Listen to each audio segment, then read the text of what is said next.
गलती दरअसल ये है कि उनको जो बचाते हैं वो भी हमारे घर के भाई लोग हैं।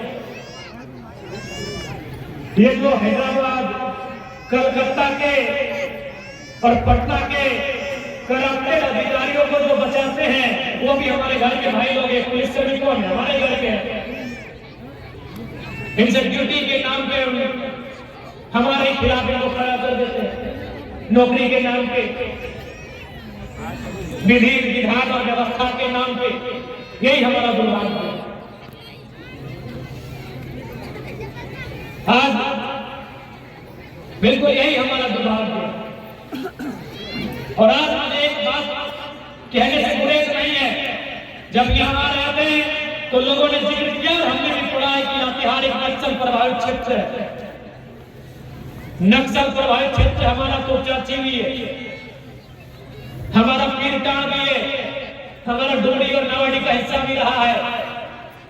पारासात का इलाका है नक्सल प्रभावित रहा है। लेकिन मैं उस समय बहुत छोटा था और लोग कहा करते थे, आज भी कहते हैं कि जब नक्सलवाद मजबूत था, करप्शन, कंपनी, इनका मनमानी 0 लेवल पे। मैं बिल्कुल नक्सलवाद के समर्थन नहीं करता हूं। असंवैधानिक कार्य है, असंवैधानिक संगठन है। लेकिन जो सच्चाई आज भी गांव में लोग कहते हैं कि जब नक्सलवाद चरम पे था, वीडियो को कर लेते हैं, रुपया घूस ले गरीब आदमी। तो सच में अगर लातेहार में नक्सलवाद कभी था और आज जरा भी है, उसका डर जनता में नहीं, उसका डर कंपनी के अधिकारियों में दिखना चाहिए।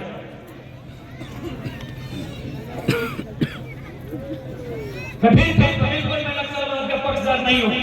वह असंवैधानिक संगठन है, असंवैधानिक कार्य है। लेकिन जो बातें लोग करते हैं गांव में, जो बातें लोग करते हैं गलियारों में, यही क्या करते हैं कि सीओ बीडीओ थाना का हिम्मत नहीं था आम आदमी से 1 रुपया घूस ले। तो कानून की जो व्यवस्था है, जिस व्यवस्था में एसपी है, जिस व्यवस्था में डीएसपी है, जिस व्यवस्था में इंस्पेक्टर है, जिस व्यवस्था में सब इंस्पेक्टर है, जिस व्यवस्था में दरोगा है, जिस व्यवस्था में डीसी है, जिस व्यवस्था में एसडीओ है, जिस व्यवस्था में बीडीओ है, आप इस व्यवस्था से तो नक्सलियों की व्यवस्था अच्छी है। आपकी व्यवस्था से व्यवस्था अच्छी थी कि कोई भी पदाधिकारी घूस लेने से सोचता था। वो किसके लिए बुरे थे मुझे आइडिया नहीं, वो किसके लिए गलत थे मुझे आइडिया नहीं, लेकिन गरीब गुरुओं की हिम्मत थी। आप पता कर लीजिए आज से 20 साल पहले की कहानियों। मैं बारासात से आता हूं, बारासात के इलाका ही नक्सल प्रभावित है। याद होगा मैंने विधानसभा में डिस्कस किया था, तो एक मंत्री खड़ी हो गई थी। तो आज बिल्कुल उस मंत्री को इस मंच से कहेंगे कि मैडम सुनिए मेरी बात, कि आप उस समय खड़ी हो गई थी, आप विदेश से पढ़ी थी और तुरंत उनका देखो ठेकेदार उनको हालत खराब कर दिया। मेरे प्यारे भाई को अगर आपने देखा होगा मंत्री मैडम का, जिनको पता नहीं चला अनुकंपा से मंत्री बनी थी, हम नक्सलवादी पे बहस कर रहे थे, खड़ी हो गई कि आप इस राज्य को नक्सलवादी की विचारधारा को लेकर जाना चाहते हैं। हम बोले नहीं, मेरा बात पूरा सुनिए, हमें बोलने का मौका नहीं दिया गया। आज वो ठेकेदारों को चुप करा दिया। सोचिए मंत्री को ठेकेदार चुप करा दिया, फिर गरीब आदमी का क्या हालत होगा। एक पैसा वाला ठेकेदार जो सिस्टम को मैनेज करता है, क्यों चुप करे आपको भी मालूम है, वो सिस्टम को मैनेज करता है, वो विभाग को मैनेज करता है, मंत्री को चुप करा दिया। जबकि मजेदार बात यह है वो जो काम हो रहा था ना, वो मंत्री के अनुशंसा से हो रहा है। कोई भी काम होता है आप भी जानते हैं, विधायक अनुशंसा करते हैं या सांसद करते हैं। तो स्वाभाविक हमको पूरा विश्वास है जिस मंत्री को फटकार लगाया गया उसी मंत्री के अनुशंसा से वो काम हो रहा था।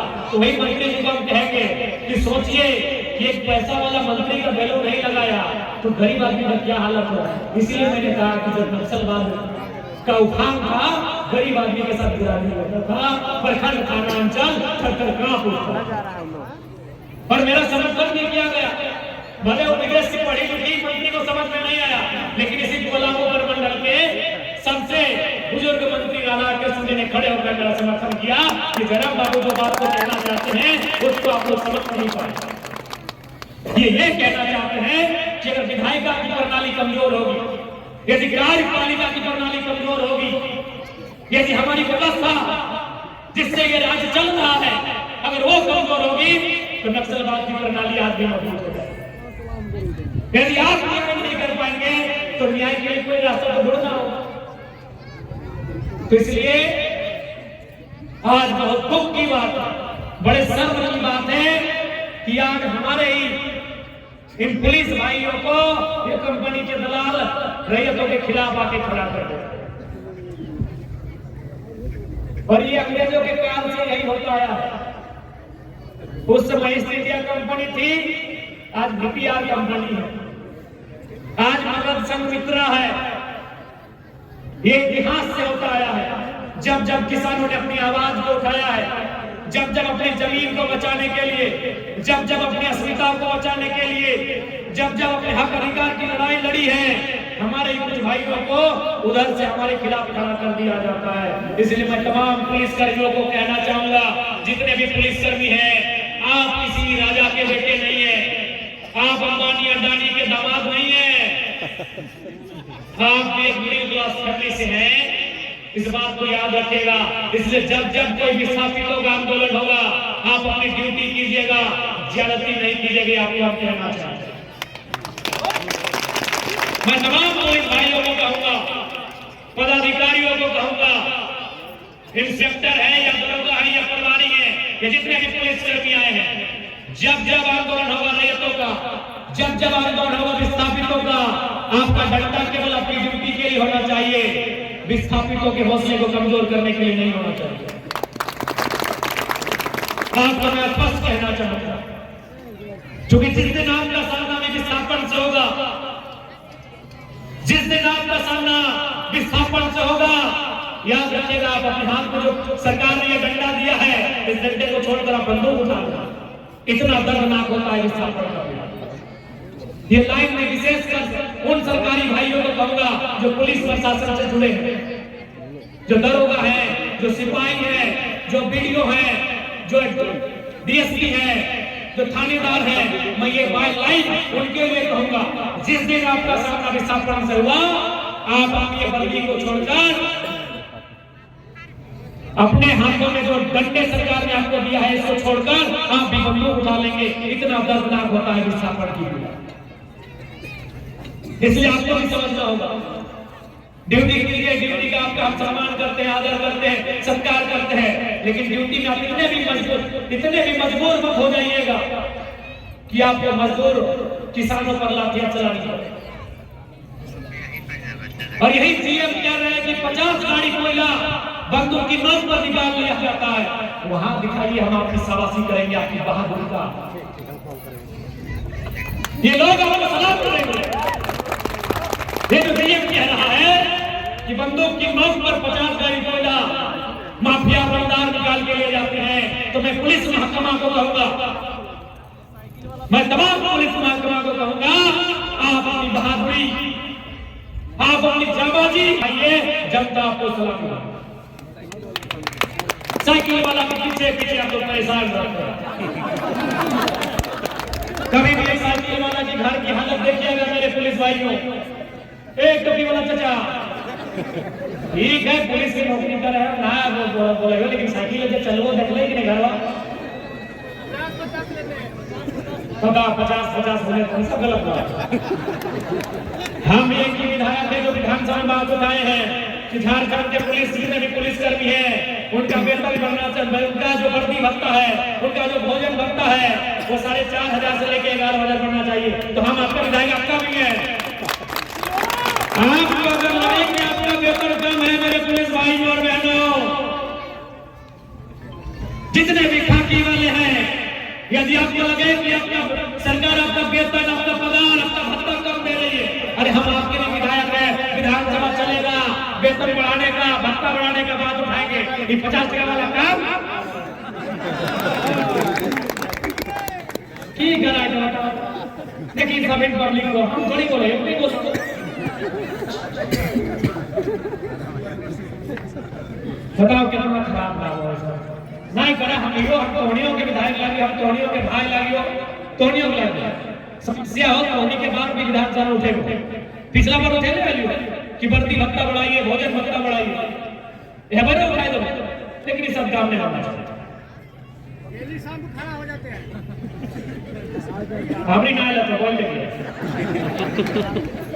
अब बाकी अगर सब दिक्कत हमने हम मानते हैं, जो भी हमें कभी कभी होता है तो तोहनी 3 टाइम में 1 टाइम खैया अपन पैसा से एकनी के बोली अपनी रोटी दाल सब्जी किए तो बहुत दिल वाला आदमी है, ये सब ना है ठीक बात तो नहीं बता सकते क्या वो बिल्कुल भी ठीक है। बाकी तो नहीं अपना पढ़ा लिखा लगा, पढ़ा लिखा लगा, पढ़ लिख के नौकरी कराया करना हो, अच्छा काम करना। तो आज के इस कार्यक्रम का उद्देश्य यही है कि किसी के डराने से, किसी के बहकाने से, किसी के दबाने से न हम दबेंगे न डरेंगे, हम लड़ेंगे।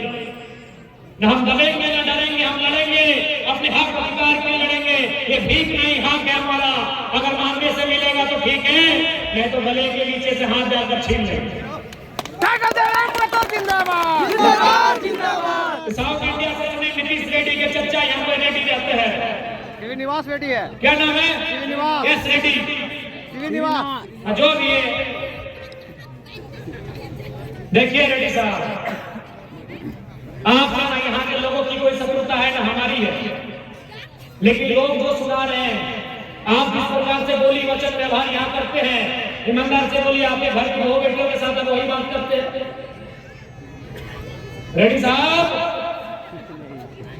तो प्यारे रेड्डी साहब, हम मानते हैं अभी पैसा की गर्मी है, इतनी गर्मी है कि माइनस में भी आपको ठंडा नहीं लगेगा। अब खुला चुनौती धमकी एक दिन सबका एक जैसा नहीं होता है।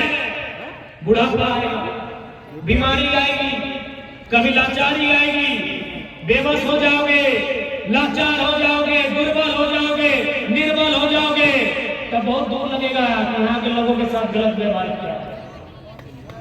Mister Reddy, are you hearing me?